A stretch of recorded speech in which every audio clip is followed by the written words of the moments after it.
All right, so a radioactive substance decays at an annual rate of 13%. That doesn't sound like good news.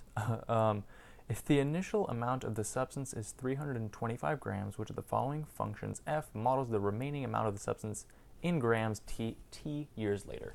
So what we're looking for is we're looking for f of t, a function of t in function with respect to time of this decay. So the general kind of form for these types of problems is is going to be equal to a, which a is the starting amount. It's your principal, it's how much you start with, times 1 minus r, which is your annual rate of decay, or however much you decay in however much time, to the power of t. So for example, if you decayed 13% in half a year, you can still put 13. You can still put 13 here, or 13% here, but this t would have to be the number of like half years that have passed instead of years. I hope that makes sense. So in this case, we're just talking about years, so t is the number of years, and r is the number of percent per year. So let's just plug in the numbers here. So f of t is equal to, what's our principal? Our starting amount is 325 grams times 1 minus. Okay, so here's an important part. When you're talking about rates in these kinds of problems, the rate is always going to be a decimal. So you're going to express 13% as a decimal, which is of course 0.13. So you're treating this 1 as a 100% and this r as a decimal of 0.13, and then it's still going to be to the power of t.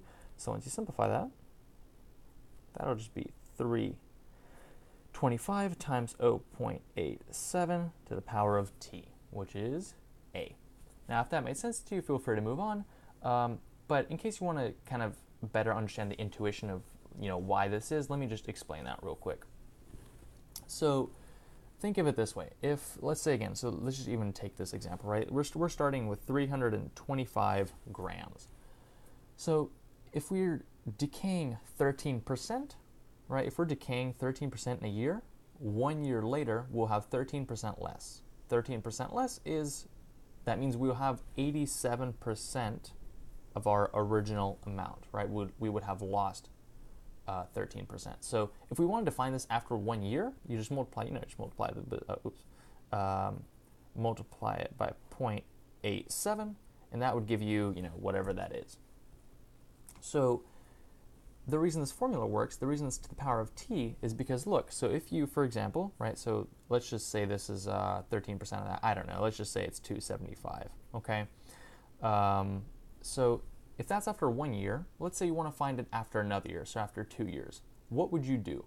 You know that this will decay another 13%, so what you do is you just multiply this again by 0.87. You multiply it by how much, oh my god, I'm sorry, how much is going to be left. So that's equal to, again, no idea what that is, maybe like 230, I don't know, 230, okay?